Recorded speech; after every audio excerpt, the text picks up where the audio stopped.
Halo, halo, halo, halo. Oke, kita dari Storybook. Di sini channel kita menceritakan atau mengulas apa yang ada di isi buku. Nah, jika kalian malas membaca buku, silakan mendengarkan channel ini. Oke, kita akan membahas tentang bukunya Yuval Noah Harari yang berjudul Sapiens, Riwayat Singkat Umat Manusia. Chapter 1 bagian 1 yaitu adalah revolusi kognitif. Yang bagian pertama, hewan tak berarti. Sekitar 13,5 miliar tahun yang silam, zat energi waktu dan ruang terlahir dalam apa yang dikenal sebagai ledakan besar. Kisah tentang bagian-bagian mendasar alam semesta kita ini disebut fisika. Kira-kira 300.000 tahun setelah muncul zat dan energi mulai bergabung menjadi struktur kompleks disebut atom, yang kemudian berkombinasi menjadi molekul-molekul. Kisah atom, molekul, dan interaksinya disebut kimia. Lantas, 3,8 miliar tahun lalu, di satu planet yang disebut Bumi, molekul-molekul tertentu terpadu membentuk struktur-struktur amat besar, rumit yang disebut organisme. Kisah organisme disebut biologi. 3 revolusi penting membentuk jalannya sejarah. Revolusi kognitif mengawali sejarah sekitar 70.000 tahun silam. Revolusi pertanian mempercepat sejarah sekitar 12.000 silam. Revolusi sains yang baru mulai berlangsung 500 tahun silam boleh jadi akan mengakhiri sejarah dan mengawali sesuatu yang sepenuhnya berbeda. Buku ini menuturkan kisah tentang bagaimana ketiga revolusi ini telah mempengaruhi kepada manusia dan makhluk hidup lain. Manusia sudah ada lama sebelum sejarah ada. Hewan-hewan yang sangat mirip manusia modern muncul pertama kali sekitar 2,5 juta tahun silam. Namun, selama bergenerasi-generasi, mereka tidak tampak menonjol di antara luar biasa banyaknya organisme lain yang hidup di habitat yang sama. Bila berjalan-jalan di Afrika Timur 2 juta tahun silam, Anda mungkin menjumpai sekelompok karakter manusia yang akrab dengan Anda. Ibu-ibu cemas yang memeluk bayinya dan sekumpulan anak-anak yang bermain riang gembira di lumpur. Pemuda-pemuda berangasan yang tak suka diatur-atur masyarakat dan orang lanjut usia lebih penting yang hanya ingin tak diganggu. Cowok maco pamer otot yang berusaha membuat kembang desa terkesan dan nenek-nenek bijak yang telah mengalami segala hal. Manusia-manusia purba ini bercinta, bermain, menjalin persahabatan, dan bersaing demi status dan kekuasaan. Namun simpanse, babon, dan gajah juga melakukannya. Tidak ada yang istimewa pada manusia. Tak seorang pun melakukan juga, termasuk juga para manusia itu sendiri, yang sedikit pun berpikir bahwa keturunan mereka suatu hari kelak akan berjalan di bulan, memecah atom, membaca sandi genetik, dan menulis buku sejarah. Yang terpenting untuk diketahui mengenai manusia purba adalah bahwa mereka merupakan hewan tak berarti dengan dampak terhadap lingkungan tak lebih besar daripada gorila, kunang-kunang, atau ubur-ubur. Ahli biologi menggolongkan makhluk menjadi spesies-spesies. Beberapa hewan disebut sebagai anggota spesies yang sama bila saling kawin dan menghasilkan keturunan yang subur. Kuda dan keledai memiliki leluhur bersama belum lama ini dan menunjukkan banyak kemiripan ciri fisik. Namun keduanya hanya memiliki berminat secara seksual satu sama lain. Kuda dan keledai bisa kawin bila didorong untuk melakukannya. Namun keturunan keduanya disebut bagal, bersifat steril atau mandul. Oleh karena itu, mutasi di DNA keledai tak akan pernah bisa menyeberang ke kuda. Dan sebaliknya, maka kedua tipe hewan itu dianggap dua spesies berbeda yang menjalani jalur-jalur evolusi berbeda. Sementara itu, Bulldog dan Spaniel mungkin terlihat amat berbeda, namun keduanya merupakan anggota spesies yang sama. Berbagai lumbung DNA yang sama. Mereka bisa kawin dengan senang hati dan anak-anak mereka akan tumbuh sampai bisa kawin dengan anjing lain dan menghasilkan lebih banyak lagi anak anjing. Spesies-spesies yang berevolusi dari leluhur bersama dikelompokkan dalam satu genus. Singa, harimau, macan tutul, dan jaguar adalah spesies-spesies berbeda dengan genus Panthera. Ahli biologi melabeli organisme dengan nama Latin berbagai dua, yaitu nama genus diikuti nama spesies. Singa misalnya disebut Panthera leo, spesies Leo dalam genus Panthera. Barangkali semua yang membaca buku ini adalah Homo sapiens. Spesies sapien dalam kurung bijak dalam genus Homo atau manusia. Genus sendiri dikelompokkan menjadi famili. Misalnya, famili kucing terdiri dari singa, citah, kucing peliharaan. Famili anjing terdiri dari serigala, rubah, anjing hutan. Dan famili gajah terdiri dari gajah, mamut, mastodon. Semua anggota suatu famili bisa dilacak garis keturunannya sampai ke leluhur pendirinya. Semua kucing misalnya, dari kucing peliharaan yang paling imut sampai singa yang paling ganas, sama-sama keturunan leluhur bersama famili kucing yang hidup sekitar 2, juta tahun silam. Homo sapiens juga merupakan anggota satu famili. Fakta gamblang itu tadinya merupakan salah satu rahasia yang paling terkunci rapat dalam sejarah. Homo sapiens sejak lama lebih suka memandang dirinya sebagai berbeda dari hewan, yatim piatu tanpa sanak, tanpa kakak adik maupun sepupu, dan yang paling penting tanpa orang tua. Namun bukan begitu kenyataannya. Suka atau tidak, kita adalah anggota satu famili besar dan sangat berisik yang disebut kera besar. Kerabat-kerabat terdekat kita yang masih ada dalam simpanse, gorila, dan orang utan. Simpanse adalah kerabat kita yang paling dekat. 6 juta tahun yang lalu, satu kera betina memiliki 2 putri. Yang satu menjadi nenek moyang semua simpanse, yang satu lagi adalah nenek moyang kita. Oke, lanjut ke subbab rahasia yang tersimpan rapat. Homo sapiens selama ini menyimpan satu lagi rahasia yang menggelisahkan. Kita bukan saja memiliki banyak sekali sepupu yang tak beradab. Dulu kita pun pernah punya beberapa kakak dan adik. Kita dahulu bisa berpikir kitalah satu-satunya manusia, karena selama 10.000 tahun terakhir memang spesies kitalah satu-satunya spesies manusia yang ada. Namun makna kata manusia sebenarnya adalah hewan yang merupakan anggota genus Homo, dan pernah ada banyak spesies lain dalam genus ini selain Homo sapiens. Selain itu, seperti yang akan kita lihat di bab terakhir buku ini, pada masa depan yang tidak lama lagi datang, kita mungkin harus kembali berurusan dengan manusia-manusia non-spesies. Untuk menjernihkan perkara ini, saya akan menggunakan istilah sapien untuk menyebut anggota-anggota spesies Homo sapiens, sementara istilah manusia saya gunakan untuk mengacu pada semua makhluk hidup yang sekarang dimasukkan dalam genus Homo. Manusia pertama kali berevolusi di Afrika Timur sekitar 2,5 juta tahun silam dari satu genus kera yang lebih tua,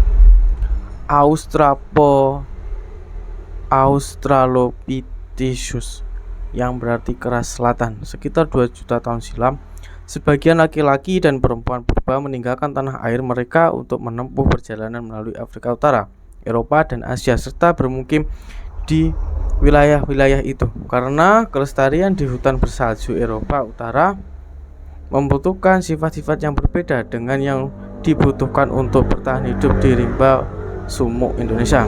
Populasi manusia pun berevolusi ke arah berbeda-beda. Hasilnya adalah beberapa spesies berbeda yang masing-masing diberi nama Latin yang gaya oleh ilmuwan. Manusia di Eropa dan Asia Barat berevolusi menjadi Homo neanderthalensis, manusia dari lembah Neander, yang populer disebut Neanderthal saja.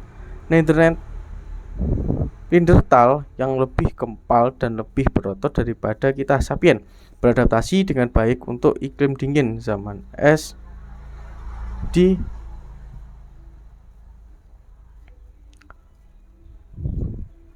Eurasia Barat. Wilayah-wilayah yang terletak lebih ke timur di Asia dihuni oleh Homo erectus, manusia tegak, yang bertahan di sana selama nyaris 2 juta tahun, menjadikannya spesies manusia yang bertahan paling lama. Rekor itu kecil kemungkinan bisa dipecahkan oleh spesies kita sendiri. Namun Homo sapiens diragukan akan masih ada 1000 tahun dari sekarang. Jadi 2 tahun itu benar-benar tidak tergapai oleh kita.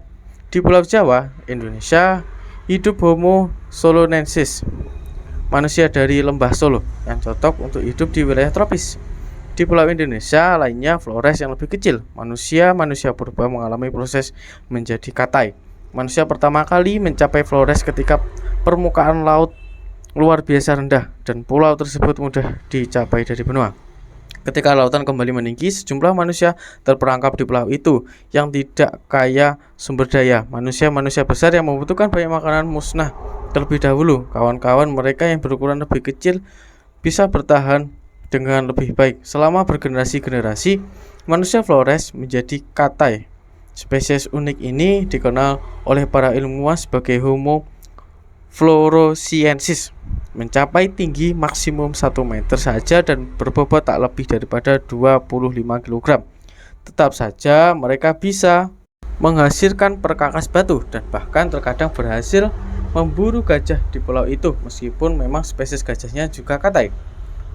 Pada 2010, satu lagi saudara yang hilang ditemukan ketika para ilmuwan yang menggali dua Denisova di Siberia mendapatkan sebatang tulang jari yang memfosil. Analisis genetika membuktikan bahwa jari itu dimiliki oleh spesies manusia yang belum dikenal, yang kemudian dinamai Homo Denisova. Siapa yang tahu berapa banyak kerabat kita yang hilang dan masih menanti ditemukan di gua lain, di pulau-pulau lain dan wilayah-wilayah iklim lain. Selagi manusia itu berevolusi di Eropa dan Asia, evolusi di Afrika Timur tidak berhenti. Boyan umat manusia terus mengasuh spesies-spesies baru, semisal Homo rudolfensis, manusia dari Danau Rudolf, Homo ergaster, manusia bekerja, dan akhirnya spesies kita sendiri, yang dengan congkak kita namai Homo sapien, atau dengan sebutan manusia bijak. Anggota-anggota berbagai spesies ini tinggi besar, sementara yang lain berawakan pendek. Sebagian di antaranya pemburu ganas, sementara yang lain pemburu pengepul yang lemah lembut. Ada yang hidup di satu pulau saja, ada yang pulau mengembara di berbagai benua. Namun semuanya merupakan anggota genus Homo. Mereka semua manusia. Ada salah kaprah ketika kita membayangkan spesies-spesies itu tersusun dalam garis keturunan yang lurus, dengan ergaster menjadi erectus, erectus menjadi Neanderthal, dan Neanderthal berevolusi menjadi kita. Model linier ini memberikan kesan yang salah bahwa setiap saat hanya ada satu tipe manusia tertentu yang menghuni bumi, dan bahwa semua spesies terdahulu hanyalah model diri kita versi lama, yang benar-benar sejak sekitar 2 juta tahun sampai sekitar 10.000 tahun lalu. Planet ini adalah rumah bagi beberapa spesies manusia sekaligus. Lagi pula, mengapa tidak? Zaman sekarang ada banyak spesies rubah, beruang, dan babi. Bumi ratusan ribu tahun lalu diinjak oleh setidaknya 6 spesies manusia berbeda yang janggal dan barangkali merupakan bukti kejahatan kita. Justru kesendirian kita sekarang, bukannya keragaman spesies manusia seperti masa lalu. Seperti yang akan segera kita lihat, kita sapien punya alasan bagus untuk menutupi kenangan tentang saudara-saudara kita. Oke, chapter selanjutnya ongkos berpikir. Terlepas dari banyaknya perbedaan antara mereka, semua sapien manusia memiliki semacam kesamaan ciri yang menentukan. Yang paling utama, manusia memiliki otak yang luar biasa besar dibandingkan hewan-hewan lain. Mamalia yang berbobot 60 kg memiliki volume otak rata-rata 200 cm3. Manusia paling awal 2,5 juta tahun silam memiliki otak berukuran kira-kira 600 cm3. Sapien modern memiliki otak sebesar rata-rata 1200 sampai 1400 cm3. Otak Neanderthal bahkan lebih besar lagi. Bahwa evolusi seharusnya mengunggulkan otak yang lebih besar, mungkin sepertinya ya, tak perlu otak cerdas untuk bisa dipahami. Kita sedemikian terpesona oleh kecerdasan kita yang tinggi sehingga menganggap bahwa dalam hal otak semakin besar pasti semakin baik. Namun bila benar demikian, famili kucing pastilah juga telah menghasilkan kucing yang bisa menghitung-hitung kalkulus. Mengapa genus Homo satu-satunya genus di seluruh kingdom hewan yang mendapat mesin pemikir sebesar itu lewat evolusi? Faktanya adalah otak jumbo juga mendatangkan kerepotan jumbo bagi tubuh. Otak besar tidak mudah dibawa, apalagi bila terbungkus dalam tengkorak yang besar sekali. Menyediakan energi bagi otak bahkan lebih repot lagi. Di Homo sapien, otak mewakili sekitar 2-3% total berat tubuh, namun melahap 25% energi tubuh ketika tubuh beristirahat. Bila dibandingkan, otak kera-kera lain membutuhkan hanya 8% energi saat rehat. Manusia purba membayar ongkos untuk otak besar mereka dalam dua cara. Pertama-tama, mereka menghabiskan lebih banyak waktu untuk mencari makanan. Kedua, otot-otot mereka menyusut seperti pemerintah yang mengalihkan uang dari pertahanan untuk pendidikan. Manusia mengalihkan energi dari urat ke saraf. Sulit menyimpulkan bahwa itu strategi yang bagus untuk bertahan hidup di sabana. Simpanse tidak bisa menenangkan adu argumen dengan Homo sapiens. Namun, kera itu bisa merobek-robek manusia bagaikan boneka perca. Otak kita yang besar memberikan banyak keunggulan, karena dengannya kita bisa membuat mobil dan senjata yang memungkinkan kita bergerak jauh lebih cepat daripada simpanse dan menembak simpanse dari jarak yang aman tanpa perlu bergulat dengannya. Tapi mobil dan senjata adalah fenomena yang cukup baru. Selama 2 juta tahun lebih, jejaring saraf manusia harus bertumbuh dan bertumbuh. Namun, selain beberapa pisau, batu, api, dan tongkat runcing, tak banyak yang manusia bisa tunjukkan sebagai buktinya. Apa yang lantas mendorong maju evolusi otak kita menjadi besar selama 2 juta tahun itu? Jujur, kita belum tahu. Satu lagi sifat aneh manusia adalah kita berjalan tegak dengan 2 kaki.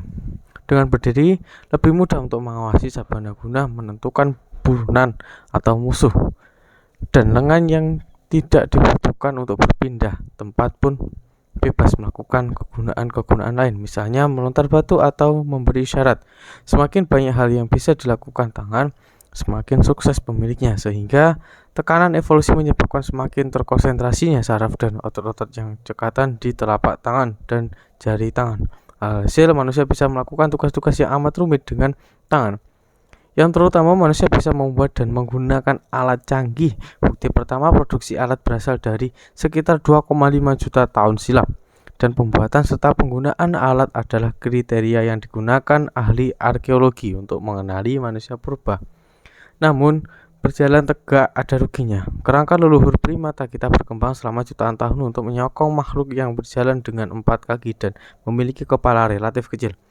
Menyesuaikan dengan posisi tegak cukup merupakan tantangan, apalagi ketika kerangka itu harus menyokong tengkorak yang ekstra besar. Umat manusia membayar penglihatan yang hebat dan tangannya yang cekatan dengan sakit punggung dan leher kaku. Perempuan membayar lebih besar.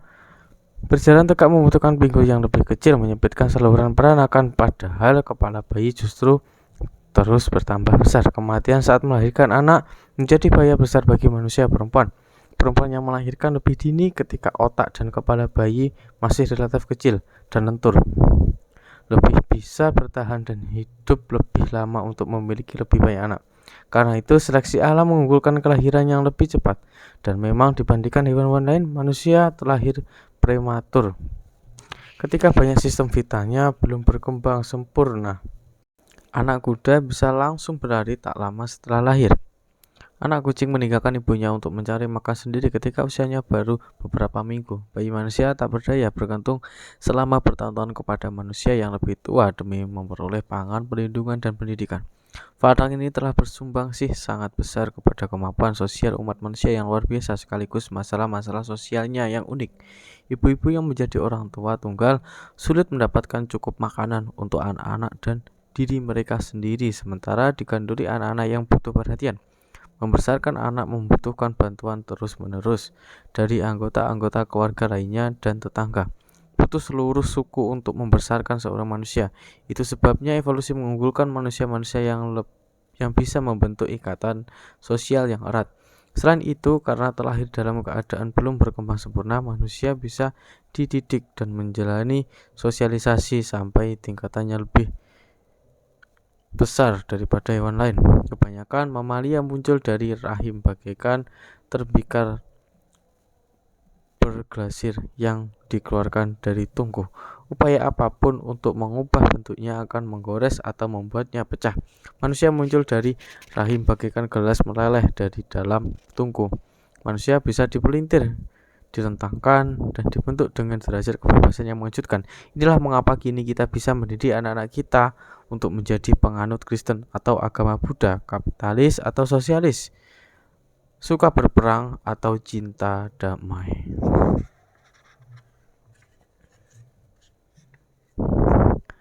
Kita mengasumsikan bahwa otak yang besar penggunaan alat kemampuan belajar yang hebat dan struktur-struktur sosial yang kompleks merupakan keunggulan besar.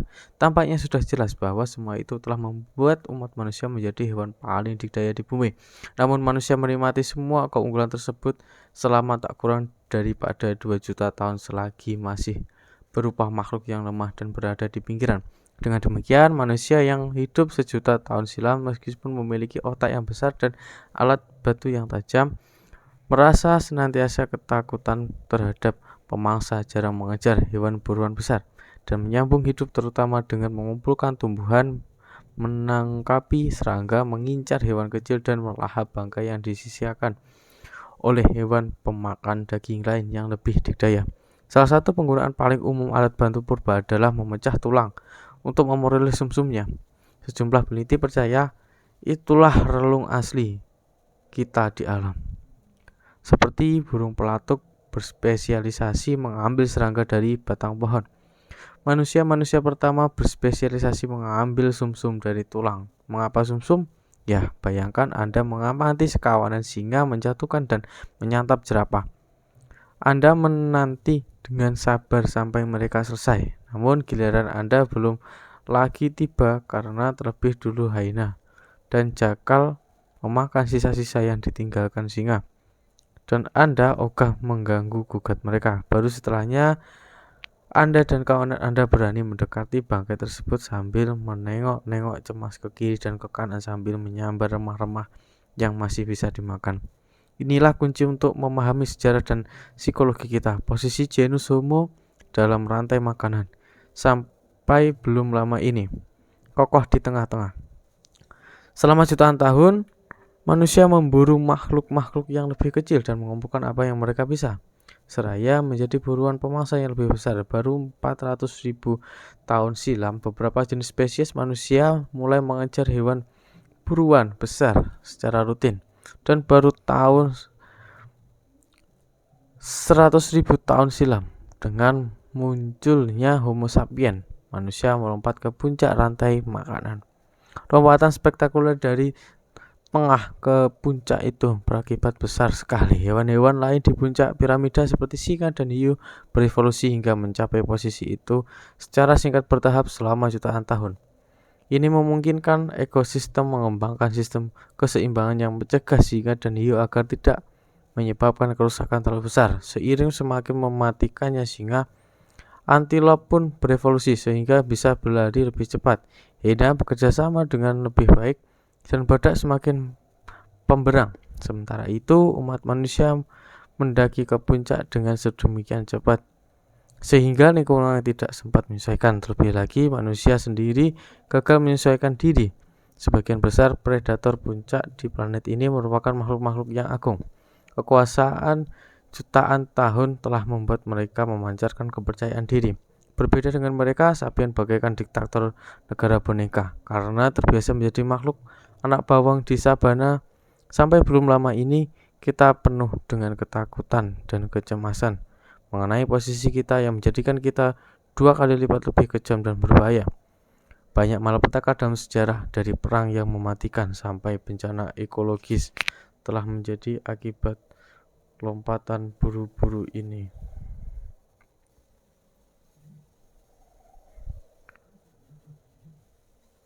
Ras juru masak. Satu langkah besar dalam perjalanan menuju puncak dalam penjinakan api. Sejumlah spesies manusia mungkin telah sekali-sekali menggunakan api 800.000 tahun silam. Sejak sekitar 300.000 tahun silam, Homo erectus, Neanderthal, dan leluhur Homo sapiens menggunakan api untuk keperluan sehari-hari. Manusia jadi memiliki sumber cahaya dan kehangatan yang terandalkan. Berikut senjata mematikan untuk melawan singa yang mengancam. Tak lama sudahnya, manusia mungkin telah mulai sengaja menyulut kebakaran di lingkungan. Kebakaran yang dikelola secara berhati-hati dapat mengubah semak belukar gerang yang tak bisa dilewati menjadi padang rumput bagus yang dirasati hewan buruan. Hal terbaik yang dilakukan api adalah memasak makanan yang tidak bisa manusia cerna dalam bentuk alaminya. misalnya gandum, beras, dan kentang, menjadi makanan pokok kita berkat memasak api bukan hanya mengubah kondisi kimia makanan, melainkan juga biologinya. Memasak membunuh kuman dan parasit yang menghuni makanan. Manusia juga menjadi jauh lebih mudah mengunyah dan mencerna makanan kesukaan lamanya seperti buah-buahan, kacang-kacangan, serangga, dan bangkai setelah semua itu dimasak. Kemajuan memasak memungkinkan manusia memakan lebih banyak jenis makanan, menghabiskan lebih sedikit waktu untuk makan, serta bersantap dengan gigi gerigi yang lebih kecil dan usus yang lebih pendek. Sejumlah cendekiawan percaya ada kaitan langsung antara kemajuan memasak, memendeknya usus manusia, dan pertumbuhan otak manusia. Karena usus yang panjang dan otak yang besar sama-sama rakus energi. Api juga memunculkan jurang besar pertama antara manusia dan hewan-hewan lain. Kemampuan nyaris semua hewan bergantung kepada tubuh mereka. Kekuatan otot, ukuran gigi, lebar sayap, walaupun bisa memanfaatkan angin dan arus, mereka tidak mampu mengendalikan gaya-gaya alam ini dan selalu terbatas oleh rancang bangun tubuh mereka. Raja Wali misalnya mencari udara panas yang naik dari tanah, merentangkan sayap-sayap lebarnya dan membiarkan udara panas itu mengangkatnya ke atas. Namun Raja Wali tidak bisa mengendalikan lokasi udara panas dan daya angkat maksimumnya dibatasi ketat oleh lebar sayap. Ketika berhasil menjinakkan api, manusia memperoleh kendali dan justru menjadi suatu kekuatan yang patuh dan berpotensi tak terbatas. Tak seperti Raja Wali, manusia bisa memilih kapan dan di mana harus menyulut api. Dan manusia mampu mengeksploitasi api untuk tugas apa saja. Penjinakan api adalah pertanda awal hal-hal yang terjadi kemudian. Next, penjaga saudara-saudara kita. Terlepas dari manfaat api, 150.000 tahun lalu manusia masih merupakan makhluk pinggiran. Dengan api, manusia sudah bisa menghalau singa, menghangatkan diri dalam yang dingin, dan kadang-kadang membakar hutan. Spesies kita sendiri, Homo sapiens, sudah ada di pentas dunia saat itu. Namun, sejauh ini hanya sibuk sendiri di sudutnya di Afrika. Kita belum tahu pasti di mana dan kapan hewan-hewan yang bisa digolongkan sebagai Homo sapiens berevolusi pertama kali dari tipe manusia terdahulu. Namun kebanyakan ilmuwan bersepakat bahwa pada 150.000 tahun lalu Afrika Timur sudah dihuni oleh sapiens yang tampaknya tepat seperti kita. Bila salah satu di antara mereka berada di kamar jenazah modern, ahli patologi setempat tidak akan menyadari ada hal yang aneh. Berkah api, mereka sudah memiliki gigi dan rahang yang lebih kecil daripada leluhur mereka, sementara otak mereka sudah berukuran besar setara otak kita. Para ilmuwan juga bersepakat bahwa sekitar 70.000 tahun silam, sapiens dari Afrika Timur menyebar ke semenanjung Arabia, dan dari sana mereka dengan segera berkeliaran di seluruh daratan Eurasia. Ketika Homo sapiens mendarat di Arabia, sebagian besar Eurasia sudah dihuni oleh manusia-manusia lain. Apa yang terjadi kepada mereka?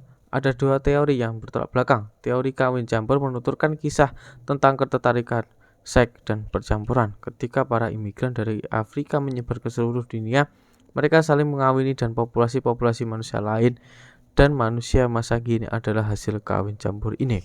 Misalnya, ketika sapiens mencapai Timur Tengah dan Eropa, mereka berjumpa dengan Neanderthal. Dibanding sapiens, manusia Neanderthal lebih berotot, memiliki otak yang besar, dan beradaptasi lebih baik terhadap wilayah iklim dingin. Mereka menggunakan api, merupakan pemburu yang handal, dan tampaknya merawat sesamanya yang sakit dan lemah.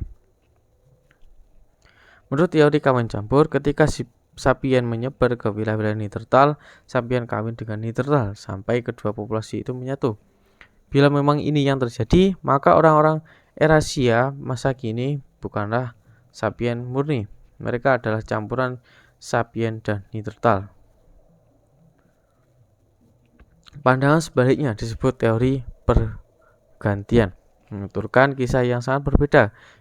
Kisah tentang ketidakcocokan, rasa jijik, bahkan genosida. Menurut teori ini, sapiens dan manusia lain memiliki anatomi yang berbeda. Jika kemungkinan besar cara kawin yang berbeda, bahkan bau tubuh berbeda, Tiap spesies manusia hanya memiliki sedikit ketertarikan seksual kepada spesies manusia lain, dan bahkan bila Romeo Neanderthal dan Juliet Sapien jatuh cinta, mereka tidak akan menghasilkan anak-anak yang subur karena jurang genetik yang memisahkan kedua populasi itu sudah tak bisa lagi diseberangi. Banyak hal yang dipertaruhkan dalam perdebatan ini dari sudut pandang evolusi 70.000 tahun silam adalah selang waktu yang relatif singkat. Bila teori pergantian benar, maka semua manusia yang masih hidup memiliki bawaan genetik yang kurang lebih sama, dan perbedaan rasial di antara mereka sepele saja. Namun bila teori kawin silang benar, maka mungkin memang ada perbedaan-perbedaan genetik antara orang-orang Afrika, Eropa, Asia berasal dari ratusan ribu tahun silam. Ini adalah dinamika politik yang dapat menjadi bahan bagi teori ras yang eksplosif. Dalam beberapa dasar fase belakangan, teori pergantian menjadi teori yang lebih umum diterima di bidang evolusi manusia.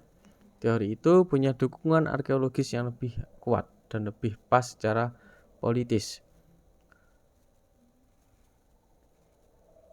Para ahli genetika mampu mengumpulkan cukup banyak DNA Neanderthal utuh dari fosil-fosil untuk membuat perbandingan secara luas antara DNA Neanderthal dan DNA manusia masa kini. Hasilnya mencengangkan masyarakat saintifik. Ternyata 1-4% DNA khas manusia di populasi-populasi modern Timur Tengah dan Eropa merupakan DNA Neanderthal. Jumlah itu tidak besar, namun penting. Kejutan kedua tiba beberapa bulan kemudian ketika DNA yang diambil dari fosil jari dari Denisova dipetakan. Hasilnya membuktikan bahwa 6% DNA khas manusia di orang-orang Melanesia dan aborigin Australia modern merupakan DNA Denisova. Tampaknya sekitar 50.000 tahun silam, sapien Neanderthal dan Denisova berada di titik perbatasan. Mereka nyaris namun belum benar-benar menjadi spesies-spesies yang sepenuhnya terpisah. Seperti yang akan kita lihat pada bab berikutnya, sapien sudah sangat berbeda dari Neanderthal dan Denisova, bukan hanya dari segi sandi genetik dan ciri jasmani, melainkan juga dalam hal kemampuan kognitif dan sosial. Namun tampaknya masih tetap mungkin dalam kesempatan yang jarang ada bagi seorang sapien dan seorang Neanderthal untuk menghasilkan keturunan yang subur. Bila Neanderthal, Denisova, dan spesies-spesies manusia lain tidak melebur dengan sapien, mengapa mereka musnah? Salah satu kemungkinannya adalah Homo sapien mendorong mereka menuju kepunahan. Bayangkan sekawanan sapien mencapai lembah baikan di mana Neanderthal telah hidup selama ratusan ribu tahun. Para pendatang baru mulai memburu rusa dan mengumpulkan kacang-kacangan dan buah merupakan hal yang pokok tradisional di dalam Neanderthal. Sapien merupakan pemburu dan pengumpul yang lebih andal berkat teknologi yang lebih baik dan keterampilan sosial yang lebih hebat. Sehingga mereka pun beranak pinak dan menyebar luas. Kemungkinan lain adalah persaingan merebutkan sumber daya menjadi sedemikian sengit sampai-sampai melibatkan kekejaman dan genosida. Yang manapun yang terjadi, Neanderthal merupakan salah satu pertanyaan. Bagaimana jika paling besar dalam sejarah? Bayangkan akan seperti apa jadinya bila orang-orang Neanderthal dan Denisova masih hidup bersama-sama. Homo sapien, budaya masyarakat, dan struktur politik macam apa yang mungkin muncul di dunia di mana beberapa sapien manusia hidup bersama. Selama 10.000 tahun belakangan, Homo sapien telah terbiasa menjadi satu-satunya spesies manusia sehingga susah bagi kita untuk membayangkan kemungkinan lain apapun. Ketiadaan saudara-saudari kita menjadikan kita lebih mudah membayangkan bahwa kita adalah puncak penciptaan dan bahwa ada jurang yang memisahkan kita dari anggota-anggota kingdom hewan lainnya. Ketika Charles Darwin mengindikasikan bahwa Homo sapien hanyalah sejenis hewan, orang-orang marah. Bahkan sekarang pun masih banyak yang menolak mempercayai itu. Seandainya manusia Neanderthal masih ada, masihkah kita membayangkan diri kita sebagai makhluk istimewa? Barangkali tepat, karena itulah mengapa leluhur kita memusnahkan Neanderthal. Mereka terlalu familiar untuk diabaikan, namun terlalu berbeda untuk ditoleransi. Terlepas dari apakah sapien bersalah atau tidak, tak lama setelah mereka tiba di lokasi baru, populasi sapien manusia lainnya punah. Sisa-sisa terakhir Homo soloensis berasal dari sekitar 50.000 tahun silam. Homo denisova lenyap tak lama sesudahnya. Neanderthal pamit kira-kira 30.000 tahun silam. Manusia katai berakhir musnah dari Pulau Flores sekitar 12.000 tahun silam. Mereka meninggalkan sejumlah tulang, alat batu, sedikit gen dalam DNA kita, dan banyak pertanyaan yang tak terjawab. Mereka juga meninggalkan kita, Homo sapiens, sebagai spesies manusia terakhir. Apa rahasia kesuksesan sapien? Bagaimana kita berhasil bermukim dengan sedemikian cepat, sedemikian banyak habitat yang menjauhkan dan berbeda-beda secara ekologis? Perdebatan itu terus berlangsung sengit. Jawaban yang paling mungkin adalah hal yang memungkinkan perdebatan itu sendiri adalah Homo sapiens menaklukkan dunia, terutama berkat bahasanya yang unik. Itu dia pada chapter 1 bagian 1, yaitu adalah hewan tak berarti. Next untuk chapter 2 di video selanjutnya.